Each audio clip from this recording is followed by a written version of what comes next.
Okay, this is Chad McDaniel with Execs in the Know. Welcome to today's webinar. We will be getting started here really shortly. I'm just going to share my screen for you, and hopefully everyone can see the screen okay. Mike, do you see my screen okay before I start? You're good? All right. I do want to say thank you to all of our panelists for your willingness to come on camera. No one's camera shy, but more importantly, some of the concepts and best practices that we're going to be discussing and sharing today. So again, thank you for that. I greatly appreciate it.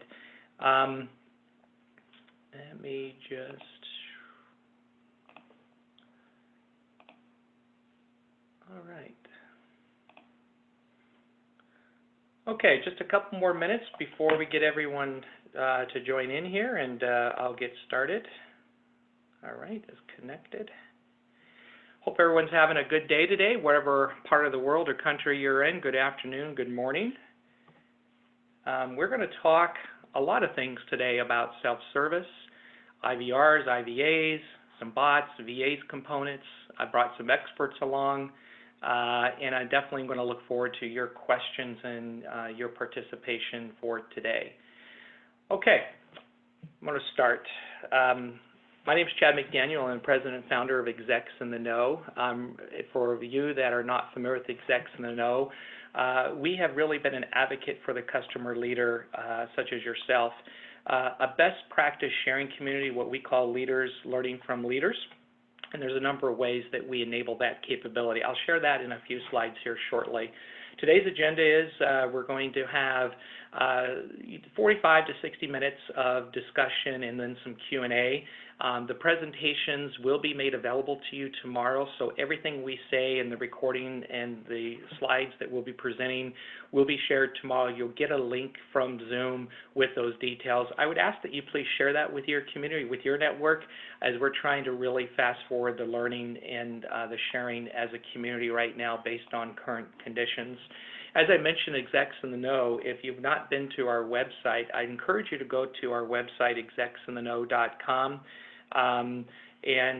Basically, we have a tremendous amount of resources, research, white papers, our webinar series, our virtual series. We put a lot of information out there, so do take a look at it, and really it's there for you as our community. I really want to say thank you to our corporate advisory board. We could not do this without the support and guidance of these brands. Not only are they willing to make a difference in their own business, but also us as an industry paying it forward and trying to help the sharing and learning. For our corporate listeners, if you are a corporate end-user brand, I would strongly encourage you to get involved with our online community. It's called Know It All. It's free to join. You create your profile. There'll be ways you can join. We'll get a link to you. Emily, our community manager, will reach out. But basically, there is some amazing conversations real-time taking place, especially with current market conditions. One of the things Execs in the Know has done throughout the month of March is we've really tried to enable this COVID-19 operational CX business continuity readiness briefing series. Week over week, we've been hosting different topics each Tuesday, and we'll continue to do so. And to next week's topic is April 14th at 1 o'clock. It's an interesting conversation as we look at a view from the outside, the outsourced partner walls. A lot of the BPOs have had to make a major transition into their outsourced operations, taking agents in a brick and mortar and moving to an at-home work environment. What lessons were learned? What did they do? What were the strategies? And all the things inside of that. It'll be a very interesting conversation. You can find more on our website. So I'd like to introduce our speakers here, and first of all, it goes without saying, I know how busy you are and our listeners are, so thank you so much for making time out of your day to come join us and help in the education and the sharing. Mike, I love everything you do at Brinks. You've been around the industry a long time. I've enjoyed our relationship. Good to have you today. Thank you, Mike. For our audience, can you tell us a little bit about you, your organization, and your role? I think it'd be good for the listeners. Sure, Chad, thank you. So my name is Mike Parrish. I'm the Director of Customer Experience Design and Application Development at Brinks Home Security. It's a function that lives within marketing. It's kind of a hybrid of IT, works a lot with operations, sales, kind of the whole gamut, working with a lot of marketing tech and automation. So Brings Home Security, for those that you don't know, is one of the largest national suppliers of home security and home automation, protecting the lives of millions of people, 24 hours a day, 7 days a week. We are very customer centric, and our team members are key. And over the last 4 years, when JD Power has been in the industry, we've won 3 of those, and we're currently at 2 in a row. Welcome. Artie, I just want to clarify, are you seeing the slides on the screen now, or is all good? I'm not. I'm only seeing our faces. Okay, but you're seeing the presentation of the webinar speakers right now. Everyone good? Okay. Eliza, can you see the screens right now? I'm sharing a slide of us. I'm not able to see a screen of us. I can only see our faces as well. Okay, I will definitely double check on the screen share here. Artie, why don't you go ahead and tell us a bit about you and your organization? Absolutely. Yeah. Thank you guys so much for having us. Also, thank you for everyone who's attending. I know it's a busy, crazy time. Really glad to set aside at least 1 hour to talk a little bit about how this technology or other technologies can help in these strange times. A little bit of background of who I am. I'm Artie Costume. I'm the Senior Director of GMS Technology, Analytics, and Product for Textile. Textile is a conglomerate of 5 different online e-commerce brands for both men and women. Our primary market is e-commerce, online curated clothing for women. Our biggest brands that we have under our portfolio are Fabletics, Just Fab, and Shoe Dazzle. We just launched one with Rihanna called Savage X Fenty. We've got about 5 million members worldwide. We've got about 6 million phone calls and 5 million chats that happen on an annual basis to help support our members. So this is something that is near and dear to our heart, which is supporting our members in a self-service fashion way. And we've done it successfully for about 5 years now with IVAs, and lots of interesting technology that's been built over the last 5 years, and love to share some more when we get into it. Thanks, Artie. Great brand, and hopefully some of our listeners are customers of yours, and if not, get involved with your group. But you said 5 million members currently? Yeah, 5 million plus. We're almost at the 6 million mark. Okay, very good. Well, you guys can see my screen now? Yes? Okay, we'll call that a moderator issue. I need to hit share screen slide, so my apologies. I had some great slides in the beginning about execs in the know, but it's okay. We're to the important stuff.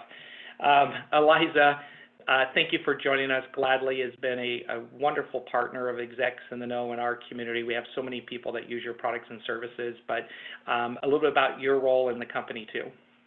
Absolutely, yeah. Hey guys, I'm Eliza. I'm Director of Professional Services at Gladly, and that basically means that my team and I are responsible for implementing customers and getting you up and running into Gladly. A little bit about Gladly. We are an omni-channel conversation-based customer service platform, and we specialize a lot in retail, hospitality. So customers ranging from Joanne to Tory Burch to JetBlue have all been on our platform. So thank you so much as well for just joining in and listening in today, because I know everybody's busy. We really hope to be able to share a lot of the best practices and what our customers are currently doing, and especially for those of you who are interested in starting the IVA and just more intelligent self-service inside the IVR, hoping to share some of that too and how impactful it can be. Okay, well, welcome panelists. Let's get started, and thank you audience for your time and your listenership today. So no question, as we've been going through this series, that we are been in unprecedented times, not only as a society and world and globe, but even as CX leaders. And the unique changes and demands that have been placed upon us have been absolutely paramount through our employee component, through our customer service and support and resolution. There's just been some fascinating stories of change, innovation taking place, and I applaud all of the CX leaders out there for your hard effort that you've been doing day in, day out over the period that we've been in. So our focus today is on the execution of IVR and IVA strategies and IVA intelligent virtual agents. We want to examine the core functionalities and the outcomes they support, but how they can help today and what needs to be doing today to be ready for tomorrow. For a brief moment, though, again, this is not necessarily rocket science, but let's review the critical cornerstone benefits of IVR, IVA, how they've helped service and CX and related outcomes for customers and business. These are just a few of them: reduce call times, reduce cost, increase efficiency, accurate call routing, improve workflows, improve CSAT loyalty, customizable engagement strategy, and scalability. I'm sure there's a few others out there that maybe have come forward that you would have. What I'd like to do, though, is as we've been thrust into this COVID-19 and how it's driving demand for leaders to once again call on the cornerstone of self-service in both rapid and efficient fashion, we're also driving leaders to ensure they are more adequately prepared to shift and pivot in today's environment. So I hear an amen out there that's been going on.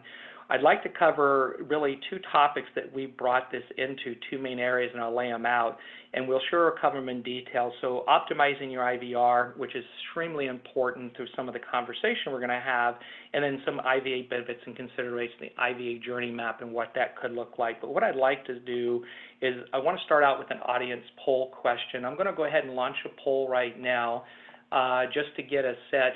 If you could take a minute, audience, and please vote on the poll. Pick one. You may have multiple here. But what is your main channel of self-service offering today? So audience, again, if you could please just take a minute, vote in here. I'd love to get your feedback in what we're seeing.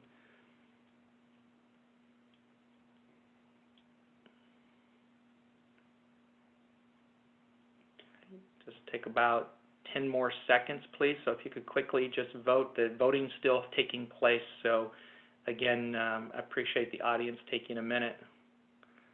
And then I'm going to ask my panelists their reaction to when I show the results.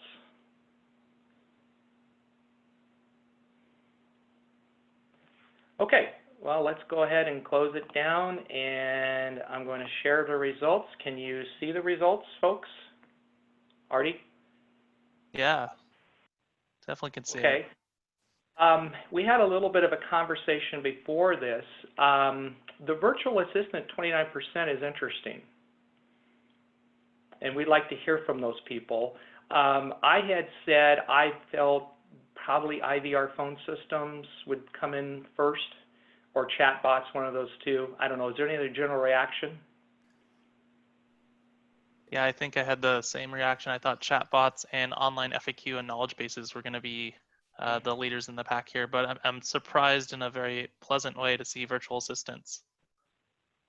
And any of those that, go ahead, Mike. I'm going to echo that. I really thought IVR would be the clear lead here, so that's impressive. And for those that did vote virtual assistants, if you could send me a chat privately, just tell me your organization, what you're doing there. I'd love to hear that. But thank you so much for sharing that. So what I'd like to do is, and thank you again, I want to start out with some case studies, real-time case studies from each of you. And Mike, what I'd like to do is sort of, for this point of it, is to really kind of talk about where Brink's Home Security was sort of before the COVID-19 impact and where you are today, how this has shifted any kind of thinking, customer support and resolutions, what kind of channels shift or channel volumes have you been seeing, anything that you can sort of share with us about from where you're seeing it on the brand side. Sure. Before COVID, we were on the path for digital transformation. We had loosely started discussions regarding exploring and discovery around IVAs, and we've been putting a lot of work into our business messaging, SMS, and bot channel.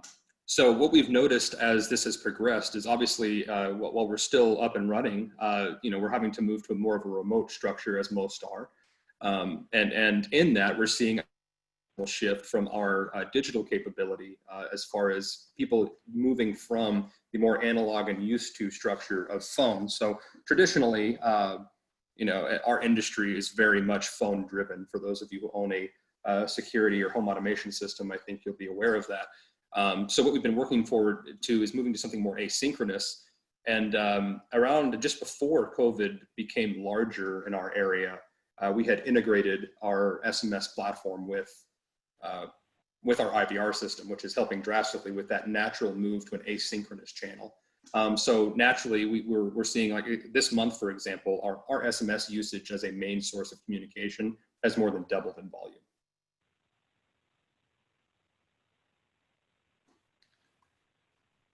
Chad, I think you might be muted. Yes, I am. Thank you. I warned you guys about that.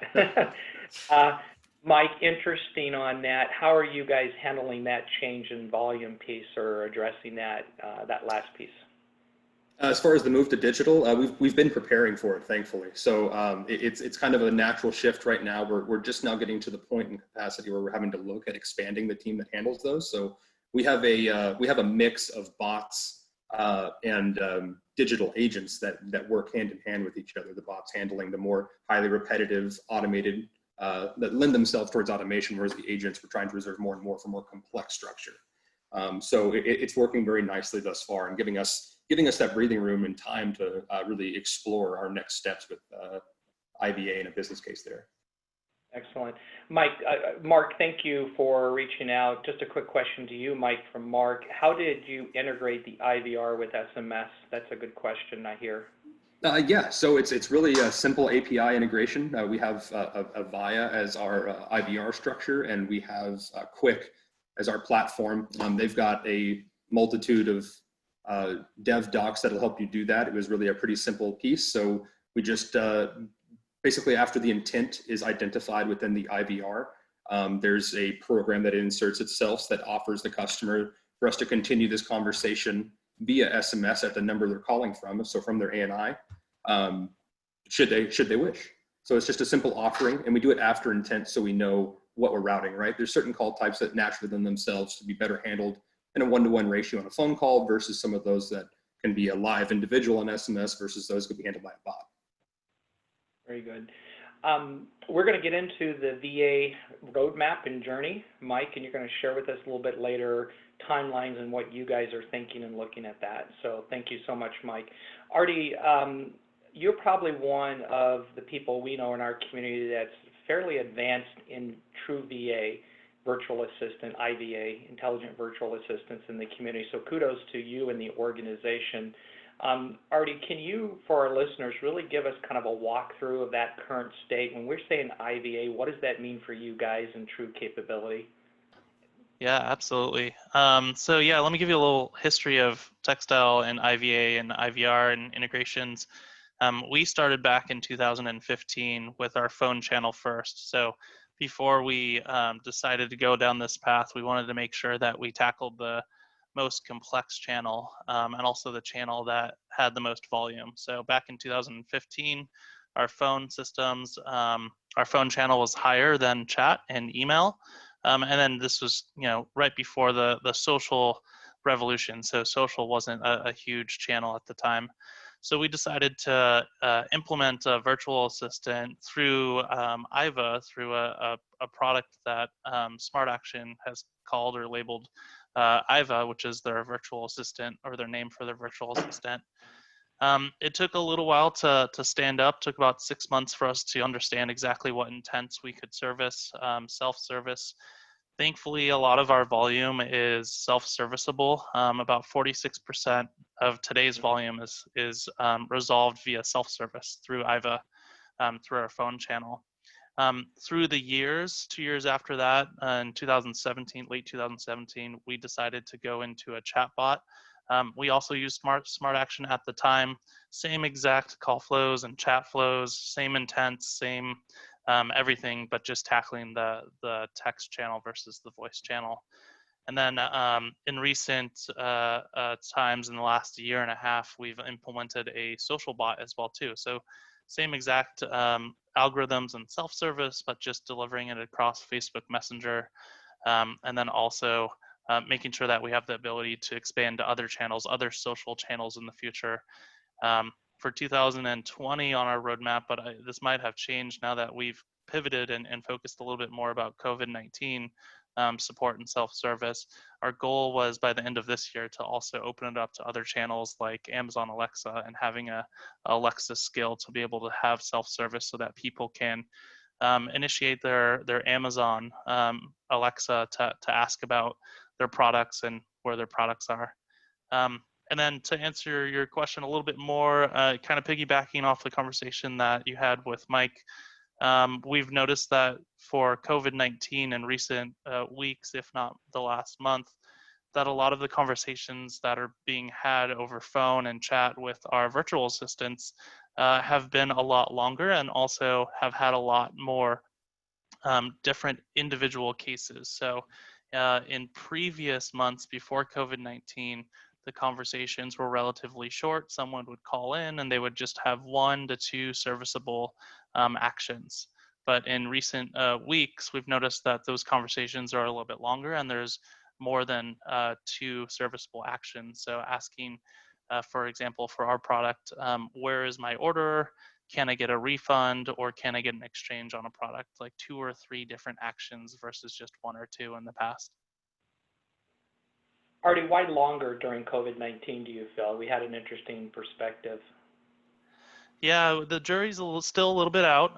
We've got some ideas, and I know Mike and I talked about it a little bit with yesterday in our prep call.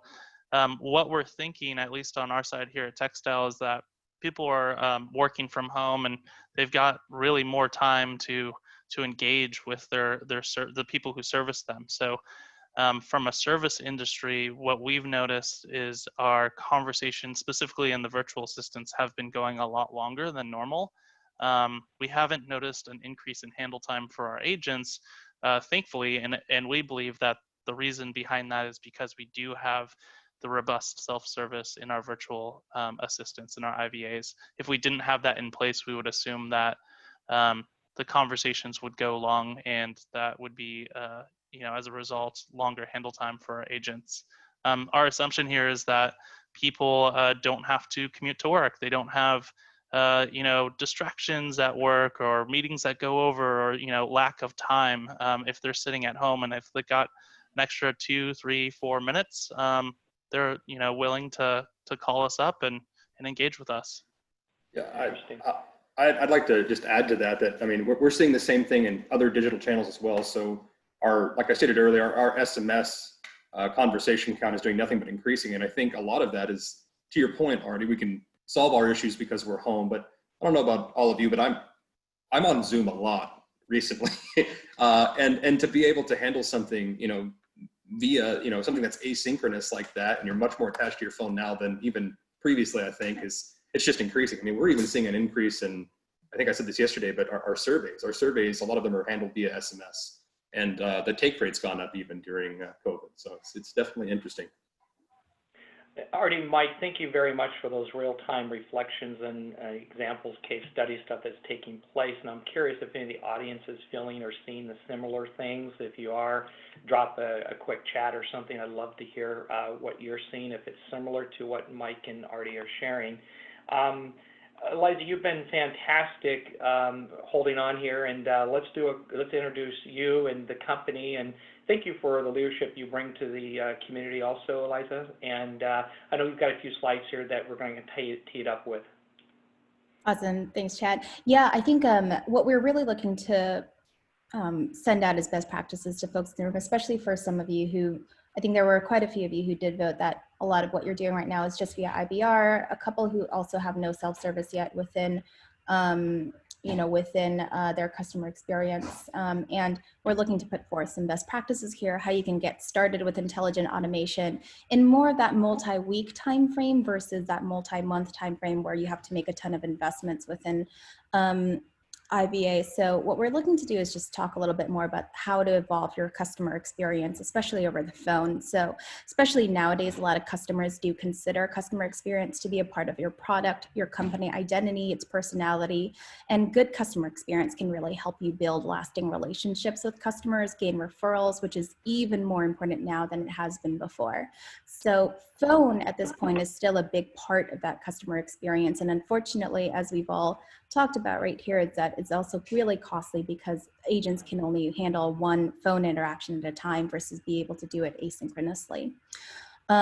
These days as well, especially with a lot of our customers in retail and hospitality, they're experiencing a large uptick in inbound volume. A lot of these things are repeatable, can be self-served, but there's a huge uptick in that, and customers are calling in, as Mike and Artie pointed out, because they have the time and they want this immediate help.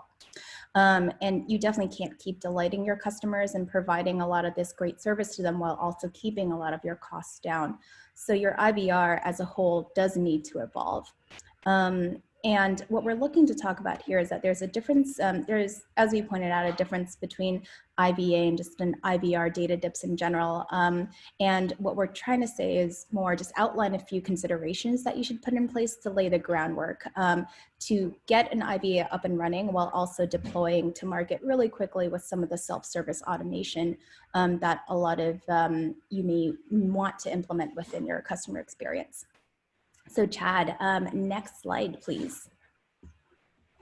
All right, so here's an example of an order status data dip that one of our retail customers actually put in place pretty quickly that really helped deflect one of their most popular questions, especially during this time. And that question is, where is my order and when is it arriving? The way that this IVR has been outlined has been more so that the IVR greets the customer. At this time, the menu is still static, but there are a couple of really important things here that are outlined as options. And the first one is the option to transition context to SMS, which is really important for customers who want to get that immediate help, but might not want to chat on the phone. As Mike's experiencing with a lot of his inbound contacts right now, SMS is huge and it's getting even bigger. If people are on Zoom, if people are on whatever, they might call in, but they might actually prefer to SMS with you real time instead. So that option's been really important for this particular customer. The other important thing that I wanted to point out here is that the order lookup option, which is the most important and most highly used option, is actually given first. Instead of saying, you know, or do you want to look up your order as a last option, they put it first. And that's actually been very impactful for customers to just bypass the IVR in general and go straight to that self-service option.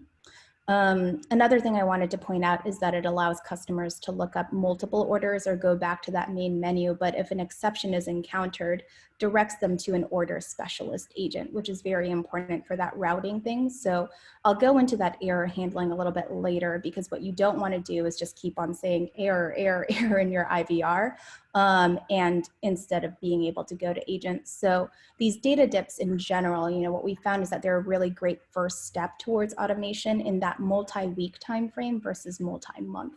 And they're a really good building block towards building a great IVA experience without having to invest a lot of development just yet that you can do almost immediately.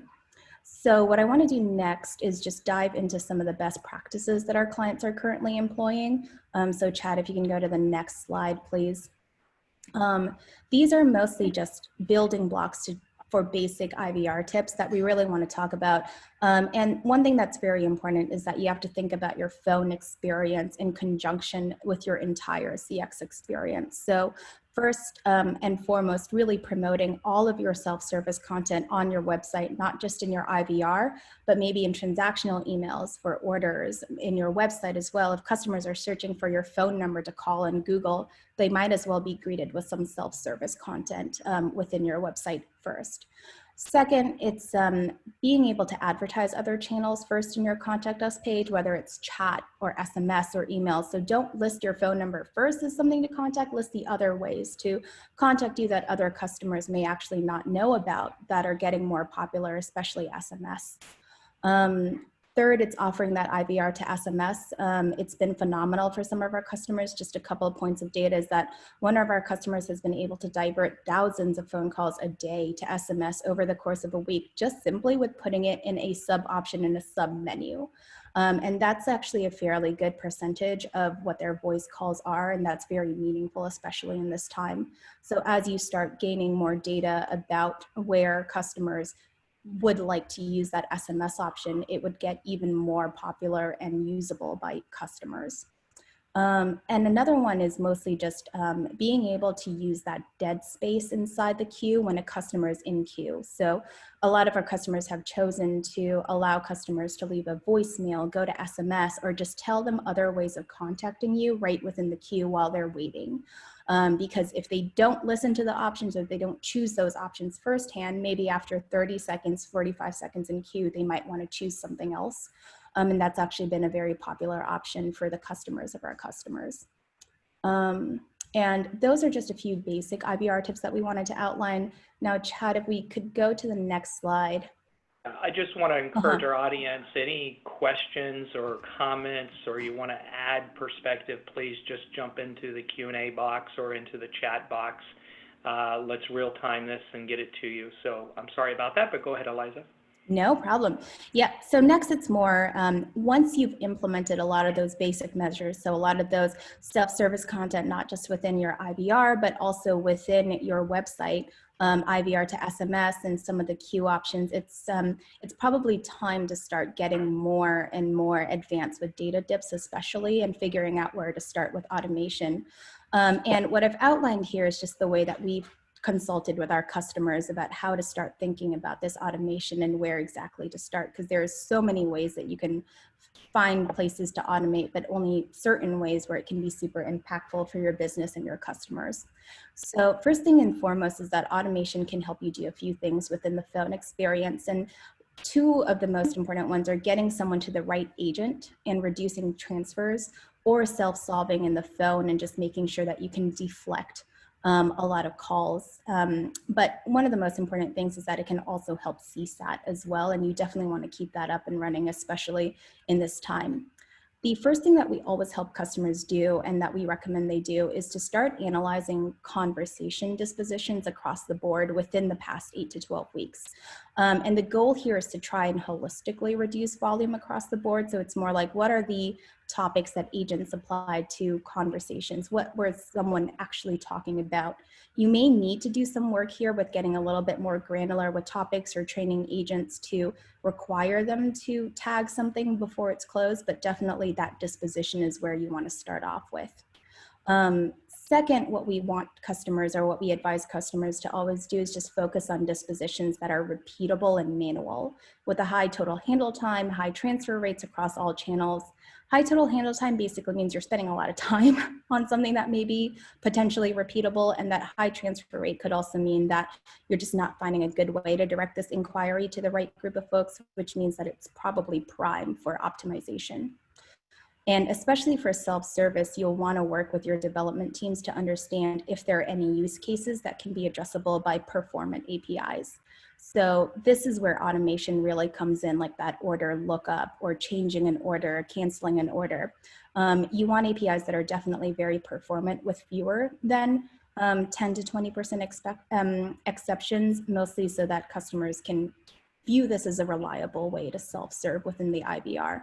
And this is an activity that you'll likely want to do with your IVR provider as well as your development team. It's usually a joint collaborative effort between the two to be able to implement.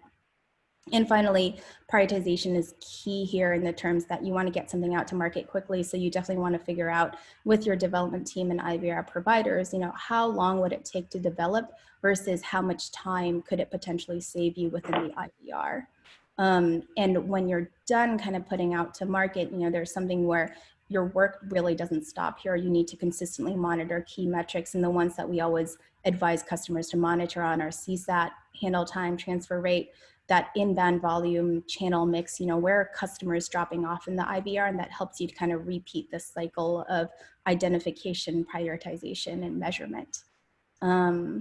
And that's usually how we consult customers to do this, and how a lot of the self-service best practices have been in place. So when you're implementing, a lot of what we've talked about with customers is that having a bot or having a self-service experience can make some customers feel like this is a little bit less of a personal experience, especially if you haven't had self-service before. So a way to combat that would be to do some easy things like greet the customer by their name based off of their phone number.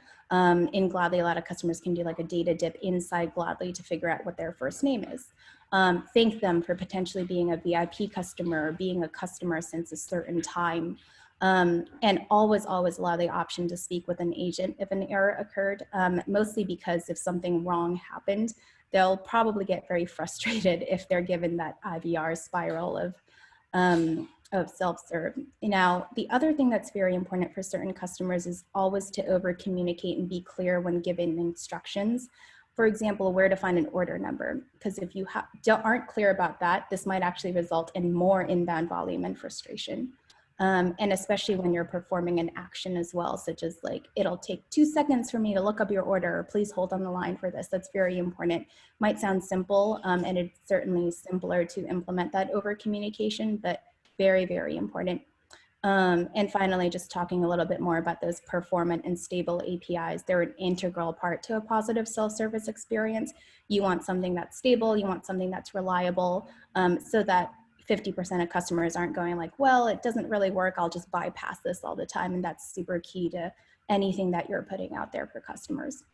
And yeah, that's pretty much what I wanted to share in terms of just best practices, things that our customers are doing right now, and how to get up and running first with data dips and just building that foundation prior to an IVA.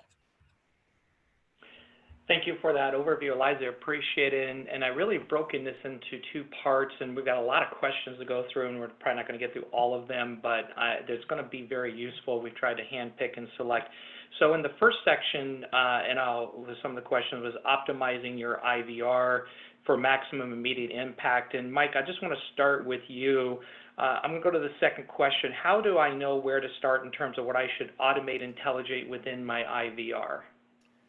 Sure. So looking at, like I mentioned earlier, knowing your call intents and the types of calls that you have coming in and the volumes associated and the level of effort in those tasks, I think is paramount. That'll give you a phenomenal ROI and just a roadmap on where it is you can automate and what you should automate first and prioritize out of that structure. So I think to mirror what Eliza was stating, for that particular industry that she was discussing, order location and identity is a big thing. So we kind of try and work in both ways. I'd like to be as proactive as possible. So with that data, we start with, since I've been talking about it, our automated SMS ability, right? So we're going to send you when things have been shipped and how to track it, giving you that semi-permanent record on your phone. Should you choose to respond to any of those, we have a 2-way API that'll help you communicate directly with our digital team in that sense. To be able to ask questions about your order. When your order arrives, we also make you aware. We usually accompany that SMS with a installation video. So just anything we can do to help streamline that process. And Eliza, to your point, deflections up front. But as far as the IVR specifically and adding those automations in, such as, talking about my previous set, where it is that you can insert SMS versus where it is that you shouldn't. I think it's all about that level of effort and complexity, and then how often does that call structure occur? We're going to have later a little bit quickly about the bot versus VA, virtual agent type of piece. Mike, for your IVR and bot strategy, is this homegrown or who do you work with? We work with a company called Quick, and that's just in case you're looking it up, it's QUIQ. We've integrated with our, as I stated, our IVR. We've got 2-way notifications on a multiple number of things. Basically, the rule of thumb we use is that if our customers are telling us they care about it, we'll text them about it proactively so that they know where things are before they need to ask us, right? And outside of, thank you. Go ahead. Yeah. We're going to move on. Artie, I want to go to you on the next question. What are the key components to building this? Do I really need a machine learning team? Great question. And I'm going to piggyback a little bit on the last question too. The way that we tackled this back in 2015 for our voice was not only what Eliza said and what Mike said, which was mining all of the data that we had with our dispositions and case dispositions and call dispositions, but also we used speech analytics with our partner. We started with Smart Action, and what we did was we fed them voice recordings of conversations over the last 2 years. And what they did was they helped give us what the potential intents or buckets of types of conversations would fall into these kind of areas. So It's a little bit of both. I would say machine learning is important as well. It's not only just doing a one-time pulse to see what your intents are, because your intents may change over time as your business changes or as your customers call in or chat with you and their intents start to change. Obviously, in recent weeks, the intent for COVID-19 is a lot higher. People are asking questions about how we're reacting to the pandemic, and if you didn't have machine learning in place, it really wouldn't understand those types of questions.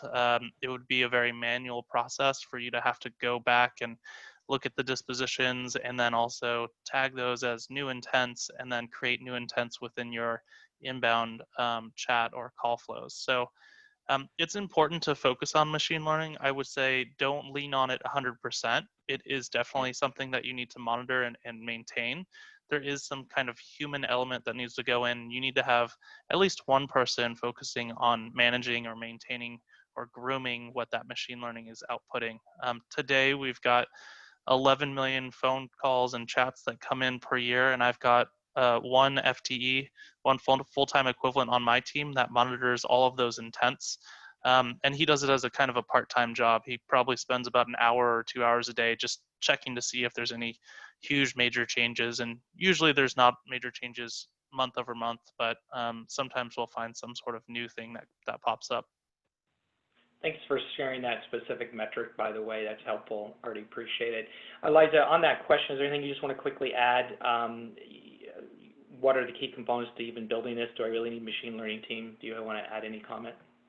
Yeah, I think I just want to echo just a little bit about what Artie said at the very beginning and how they had first built out some automation within the IVR, because that's really what a lot of our customers are currently experiencing, is that, like, where do I even start? So I think definitely want to echo that for machine learning. There is still a human component to it. You know, there are some, it needs to learn from something.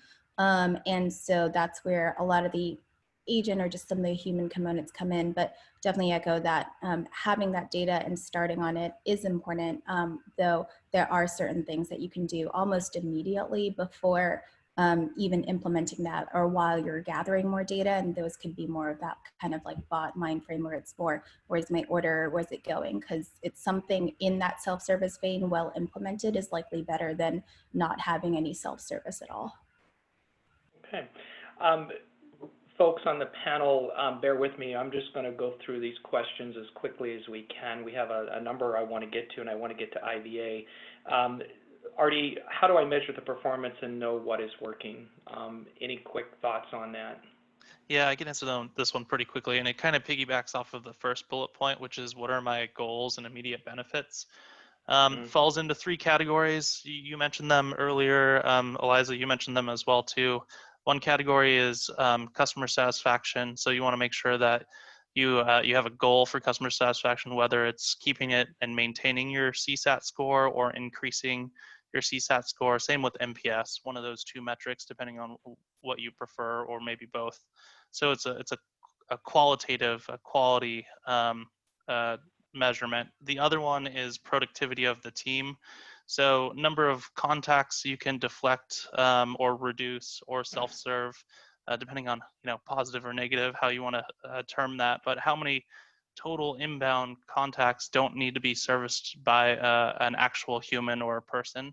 And also piggybacking off of that, when it does deliver to an agent, are there ways that you could speed up that conversation? So maybe having the IVA or IVR do one action first, and then passing over to an agent to do a more complicated second action, as opposed to the agent having to do both actions on that call. And then when you're doing that handoff from the IVR or IVA, screen popping the ticket or having the member's information so that the agent doesn't have to ask the basic information, like who am I talking with today, or what is your account number?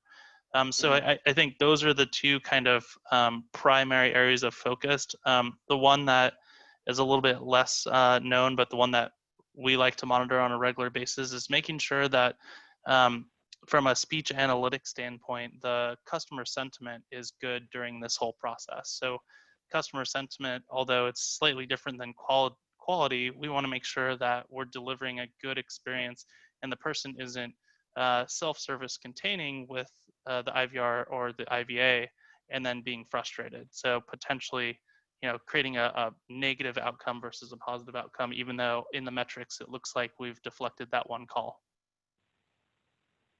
All right, thank you, Mike. This is a big one.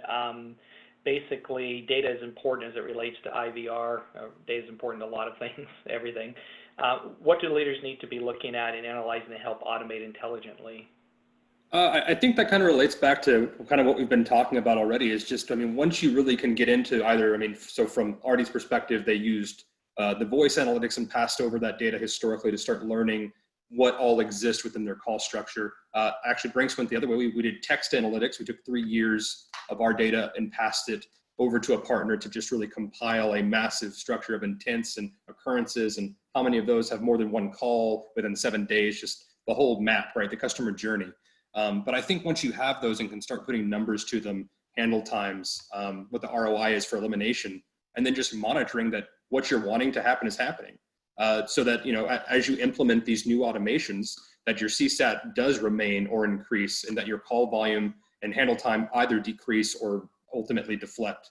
And I think tertiary reporting on, if you are, like for me, bots, knowing where that volume's going. Is that volume being picked up and handled in the bot? Is there repeat call afterwards? I think the reporting structure here is one of the most important foundational elements that you'll have to make sure you maintain throughout the process of growth.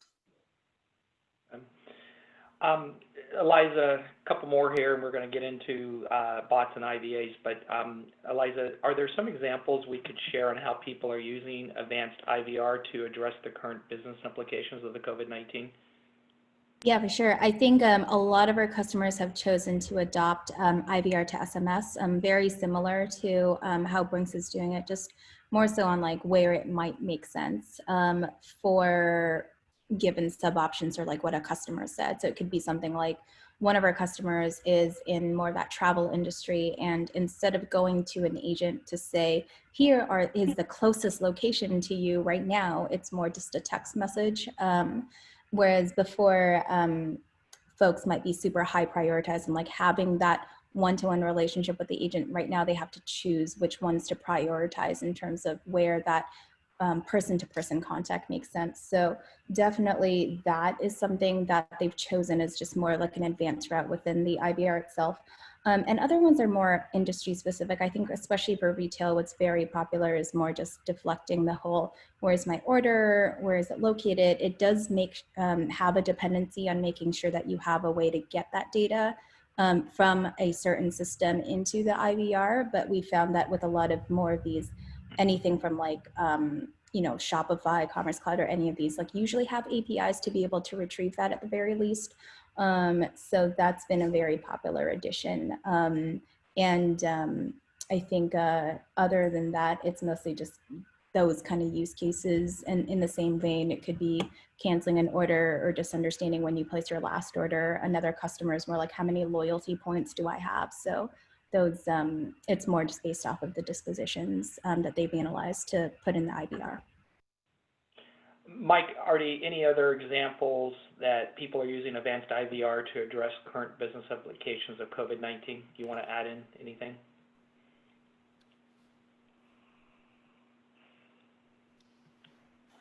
Oh, Mike, I thought you went off mute, so Sorry. I'll add one.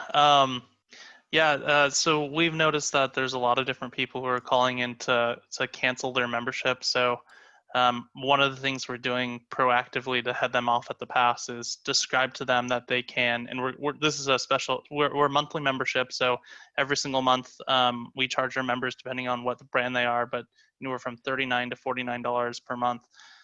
Most of the people who are in our demographic may have been affected by COVID in the way that they no longer are employed, or they're furloughed, or they may not have the funds this month to pay for our services. So they're calling in to cancel. And in our IVR, IVA, in response to COVID-19, what we've realized is we can offer them the ability to pause their membership for X amount of months, maybe offering them the ability to pause for 5 months, 3 months, 1 month, 2 months, so that we don't get that cancellation. We don't lose that member completely. Instead, they could reap the benefits of being a member for the next X amount of months, but not have to pay for it until that pause or that snooze is over. So being able to react in these scenarios with your IVR and IVA to pandemics like this is extremely important. And you have to do that not only internally with your IVR and internally with your systems and your data dips and APIs, but you also have to work with your partners to achieve those goals. Yeah, and the one thing I would add to that is for ours is using real-time customer data within both proactive messaging and within the IVR. A big item for us right now is servicing. So if you have installations happening, fixes happening, upgrades happening, I mean, everybody is very aware of, personal contact and social distancing and how it is that their companies and partners are going to be, operating during that time. And so we've definitely taken the approach of constant communication, two-way communication in that, and informing our customer base of how it is that we'll be approaching these service jobs during this time and options that are available to them, given the uniqueness of the scenario. Okay, well, very good. I'm going to move on to the next slide here and a little bit on the IVA considerations and benefits. I've heard a debate, and help me out, a bot is the same as an intelligent virtual agent. Are bots different than a true IVA? What is the difference between the two, or how can that, or they can sometimes be the same? Artie. Yeah, definitely some gray area. There's some overlap in those kind of definitions. And depending on the company and how you see IVAs versus bots, you may see them as the same or you may see them as completely different. In our opinion, the way that we see it in Textile, we've got bots that do things like actions. So for example, if you're communicating with us via phone, chat, email, or whatever that is, and you're asking for some information, we can have a bot go retrieve that information and present it back to you. So for example, what is my shipping tracking number for my product? That's pretty simple. But an IVA in that same exact example would be a little bit more of an assistant. So if someone's asking for a tracking information, we would provide the tracking information. So here's your UPS tracking info. Here's the number that's associated with it. And it would ask, is there something I can do with this order? Maybe they want to cancel it, or they would like it to be rush shipped and they would like it sooner. So there's all these different sub actions that can happen, and an IVA, an actual virtual assistant, can perform those actions. So it's going to ask those questions proactively. What is the next step? What would you like me to do with this order? And maybe it's something like, I actually want to cancel it and refund it to my credit card. It would be able to take that secondary or tertiary action. And that's the way that we see it. It's more than just a simple get some information, feed it back to us. It's taking multiple actions in a row. In that definition clarification, Mike, Eliza, do you agree, disagree, or have a different perspective? And audience, if you have a different perspective, we're talking about bot versus IVA and where some of the similarity swim lanes are. Mike, Eliza, anything? Sure. So I think the bot has a lot to do with how it is that you design it and what you equip it with. So from our perspective, we're building a multitude of bots that are all web service enabled and linked to each other, and as well to the live agent group.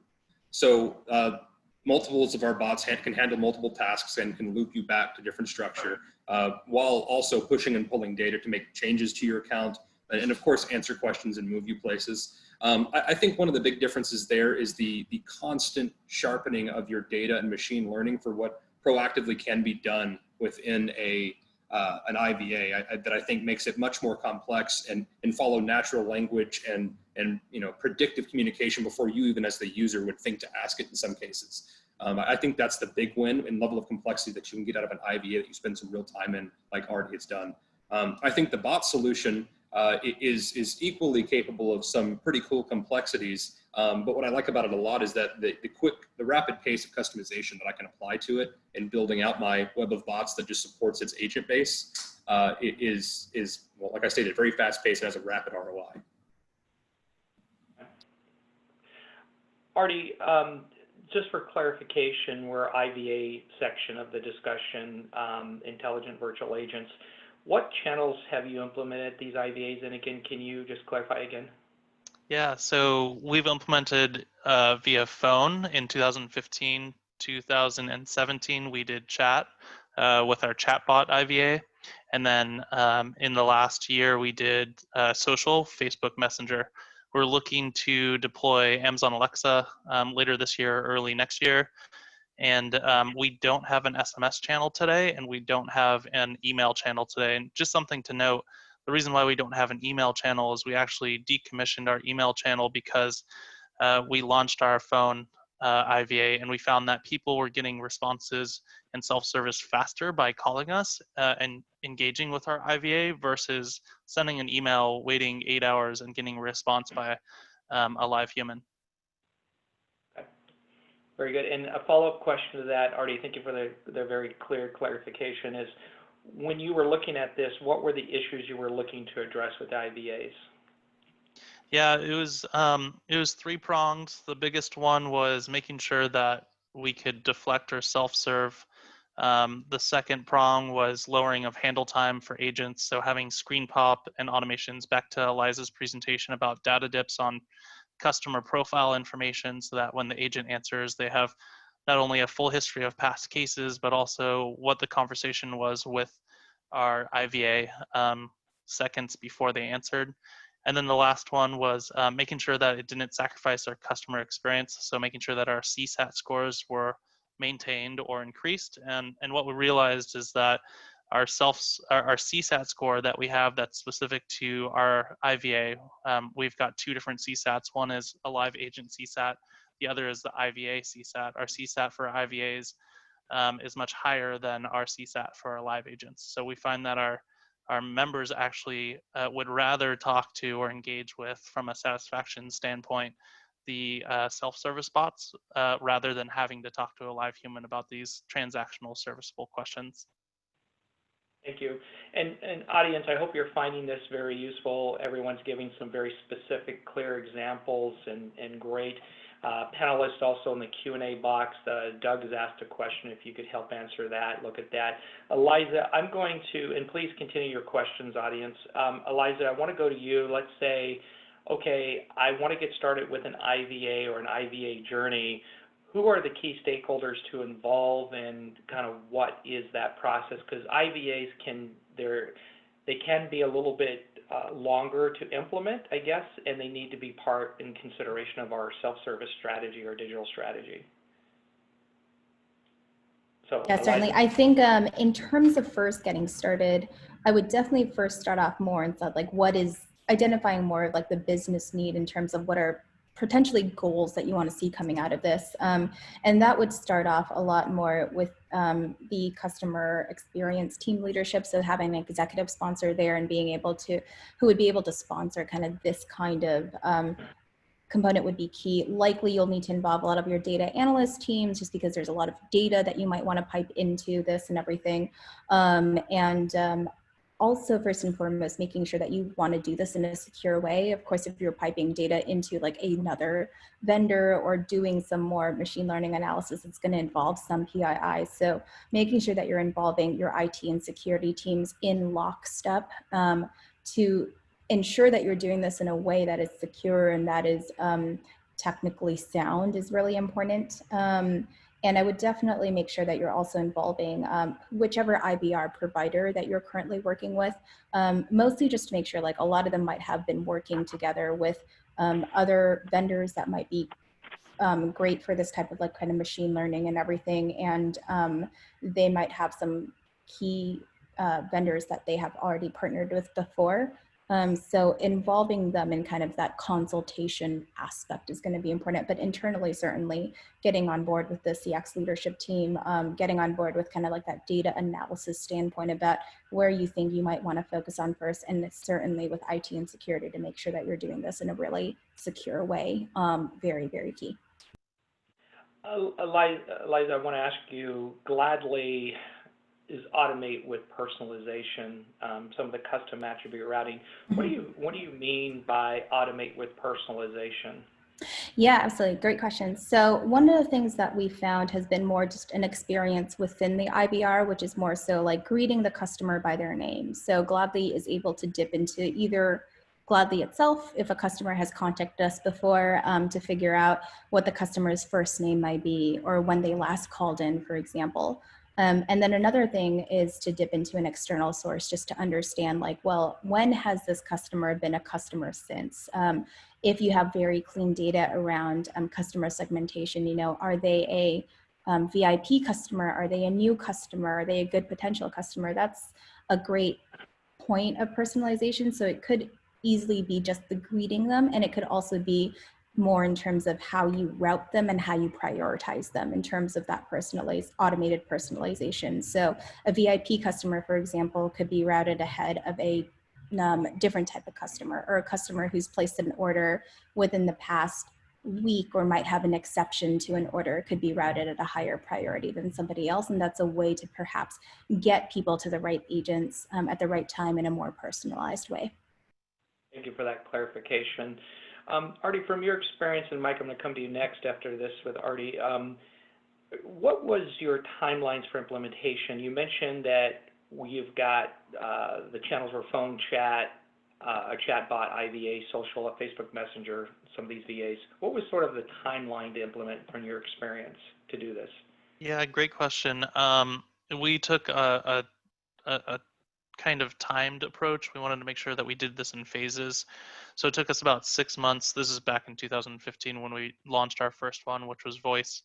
It took us about 6 months. And what we wanted to do was not only put the infrastructure in place in the first 2 months and have the IT security, much like Eliza was talking about, making sure the key stakeholders were involved. But after we got through that kind of build process, we wanted to make sure that when we deployed in a very slow manner, starting with 5% of volume, then increasing to 20% of volume, and then 100% of volume. And then each time we did that over each one of those increases, which lasted about a month each, not only were we doing rigorous QA testing, but also we were making sure that we had our QA teams looking back at historical conversations with the IVA to make sure that the conversations were going down the appropriate path. So it does take time, and I wouldn't rush it.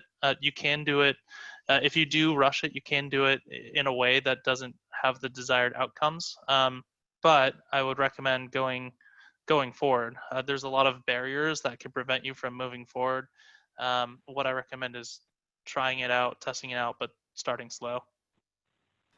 And I'd like to ask our audience if any of you have experience or thoughts around the IVA to best practices, timelines to implement, or suggestions. Please raise your hand in the platform, and I'd be happy to unmute you, and you could share your thoughts and your perspective. So I'd encourage you. Execs know is a CX sharing community, and how we grow and learn is through each other's experiences. So if any of our audience members are willing to share your perspectives, please raise your hand, and I'd love to bring you into the call. Mike, going to you kind of at the cusp of evaluation and determination, tell us a little about your roadmap to IVA, your consideration, your journey, what you're anticipating, what are, any roadblocks, just a general frame of mind about it. Sure. So we're in the discovery phase, as stated, and we're right now in about a month, our first month of timeline, which is all gathering all the right people, which Eliza listed several of off of our list, and then really pulling together all of the data, call structure, and targets for automation, and setting up a series of meetings that'll finalize that business case for presentation. So honestly, it's one of those things where we've seen a lot of success in some of our digital transfer function, and that this really seems like a no-brainer. And so now it's just kind of structuring all of that into, onto paper and getting that set for the finalization business case. Eliza, anything you want to add on suggestions there? Or recommendations to where Mike will be at, or where they're going to be going down this path? Business considerations or anything else? I think mostly the biggest thing to add is just keep having a set of metrics to consistently measure and just check in on this, especially as it relates to all the things that I think Artie was talking about before in terms of like CSAT and the customer journey. I think the only thing I would add to that is more just making sure that you're tracking, if this is successful, then theoretically customers calling in wouldn't turn into other cases with higher inbound volume.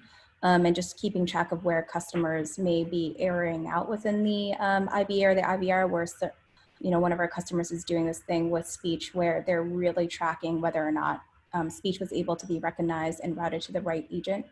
And they're consistently, like on a daily basis, just checking in on what else can be mapped in terms of the data. So I'd really recommend that as you're building everything out to drive the roadmap even further or make any iterative changes. Thank you, Eliza. There's no question that the turn of events that have happened in the world has really put a new light, a significant light on business continuity planning. Not that we didn't have it, but we've never experienced it in a global pandemic scale like that has been. Do you folks feel that with this sort of learning that we're going through, and I always wonder what the new normal is going to look like when this is all done, from a volume and from a consumer adoption slash the way we looked in servicing customer support and what that's going to look like in the future after this.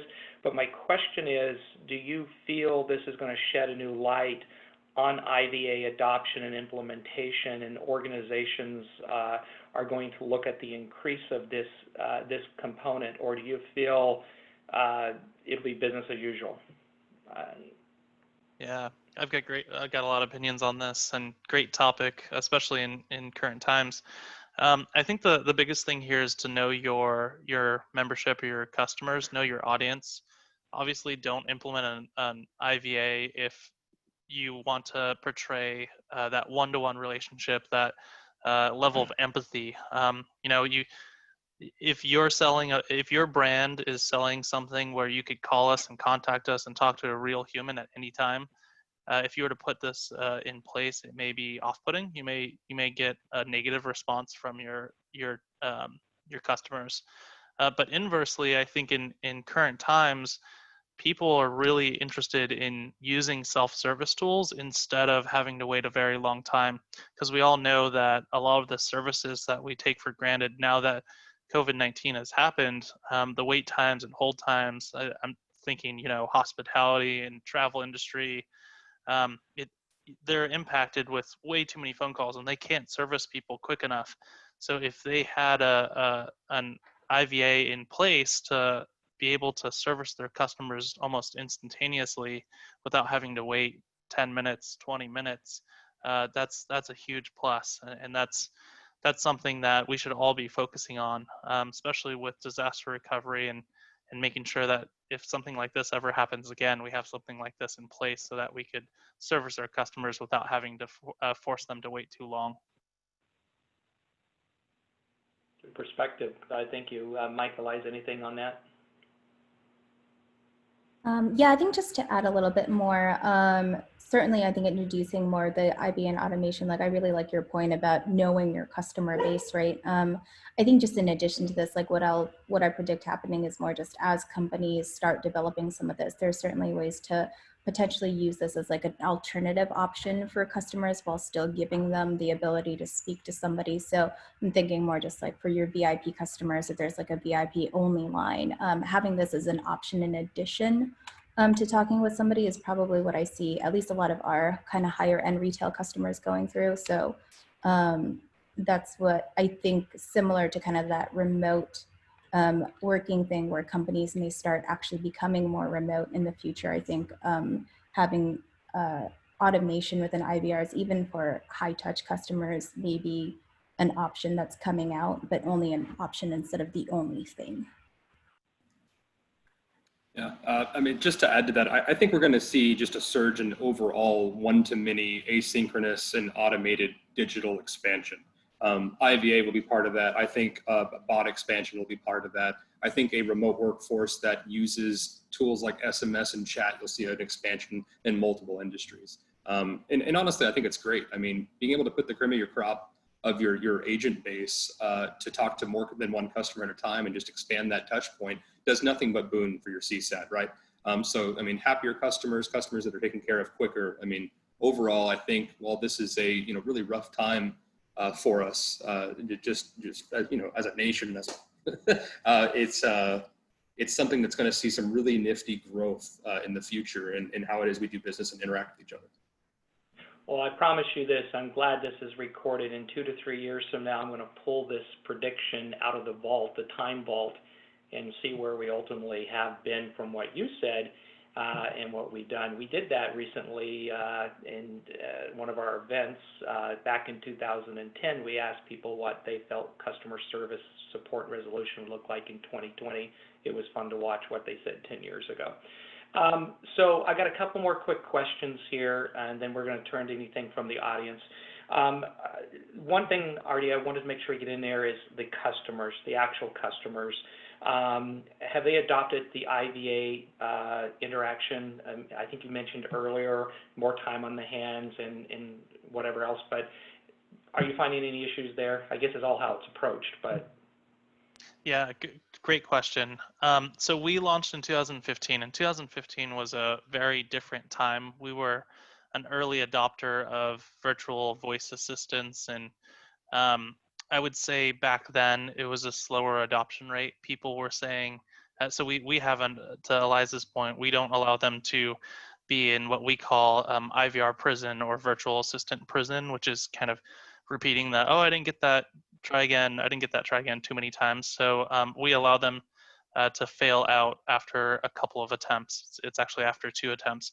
They also have the ability to say operator, live agent, or if they start swearing or pretty much anything that is constituted as I want to talk to a live human, will fail them out no matter where they are in the system, in the IVA. So the adoption early on in 2015 was really, really slow. People would hear it and they would say, operator, let me talk to a live agent. As we, as the years have progressed, not only are they more comfortable with it because they've kind of known that's the level of expectation when they call in, they're always going to hit this IVA. So there's a little bit of a level of acceptance at a certain point. They started to adopt it and try to test it. Then they started doing things like, oh, well, this is a virtual assistant. Can it do, really complex things, or is it just very simple and it could only do simple actions? So they started to test it and test it. And then also with the adoption of IVAs across other brands that people use on a regular basis, whether that's, Chase Bank or wherever that is in the modern world.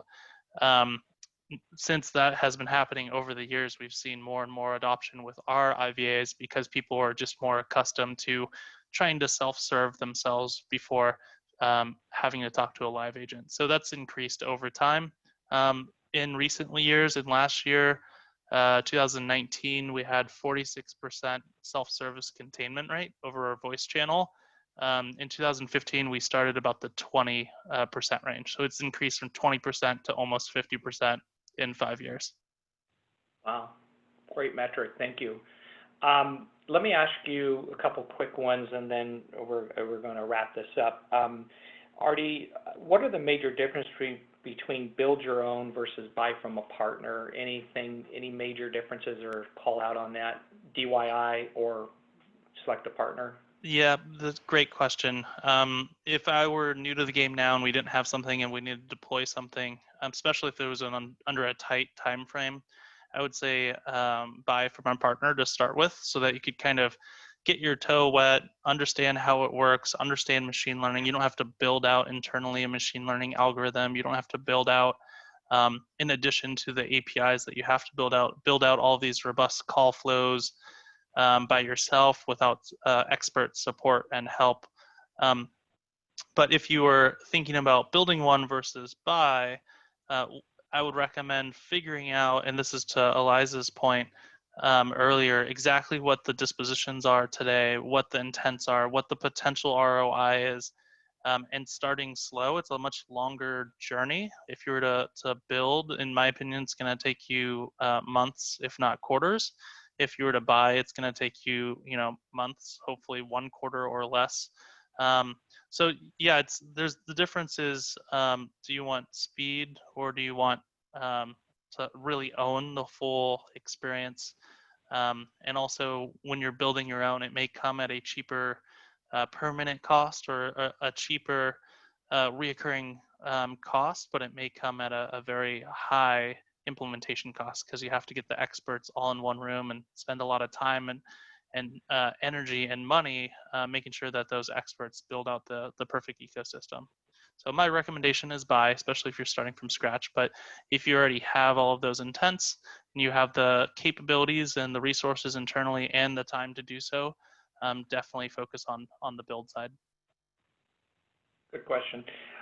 The last question, we're going to get to your final comments, and Eliza already, for IVA's component, what are some things IVAs can't solve for? Is there anything quickly that IVAs can't solve for?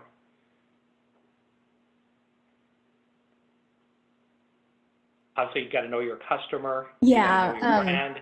You have to know, what preferences are. But assuming you're ripe for this, is there anything that you'd recommend that maybe it doesn't solve for? Right. I think the biggest thing is likely more if you have a dedicated kind of account management or relationship management program, right? I'm thinking about maybe like if you have one of our customers is more around that like very luxury furniture and everything marketplace. And so I don't think an IVA would necessarily solve for, I just want to get on the phone with my account manager or my relationship manager and like have a chat with them, which is sometimes like what these very high-end programs become. It's more of that relationship.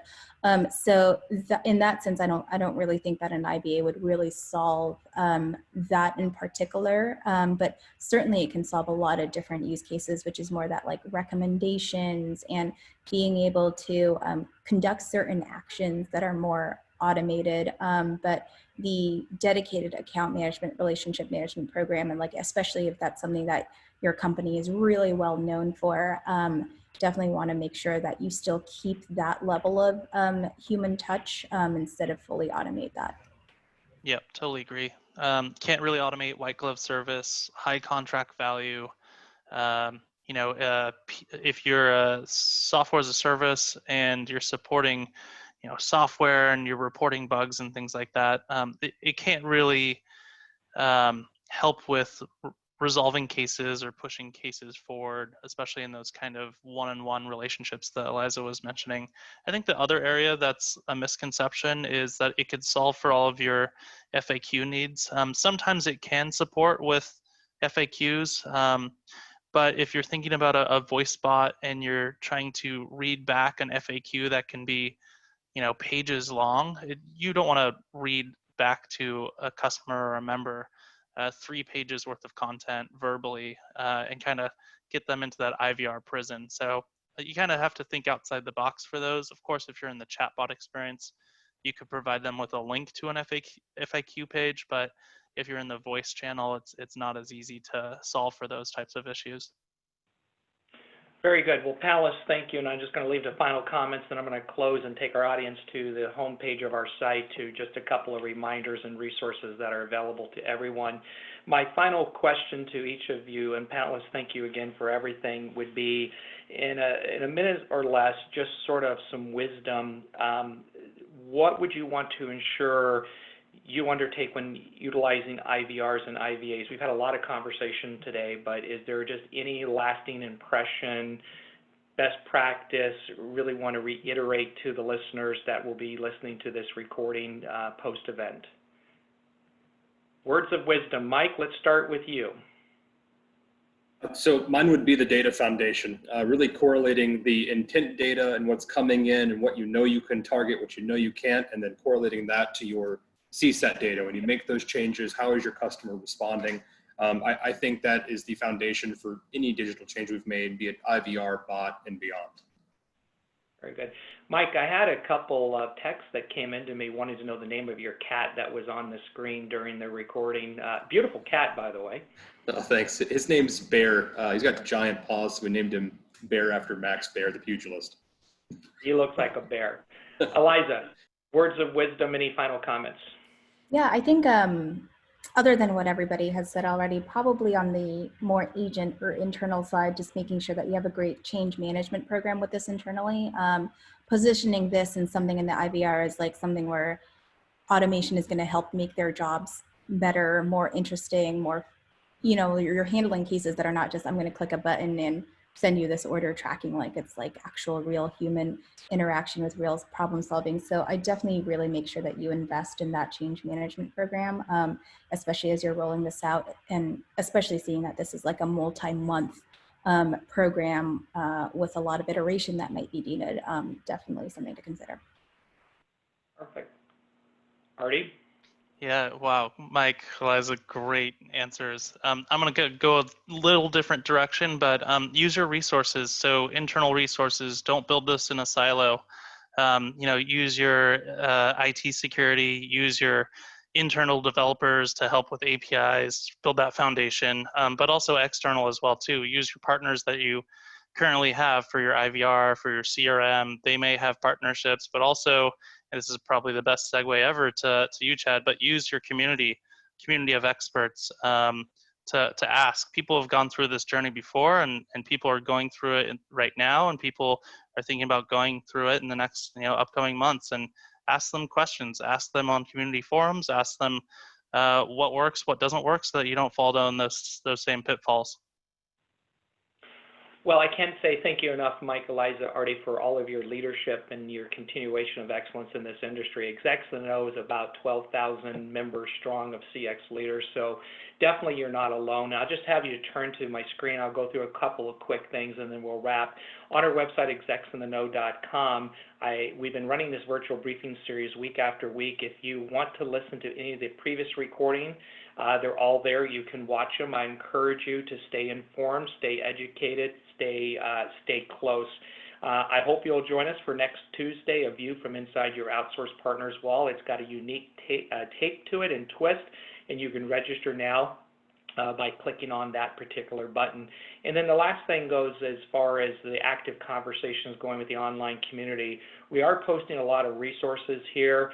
These are things that members have shared both on our partner supplier side and including our corporate members.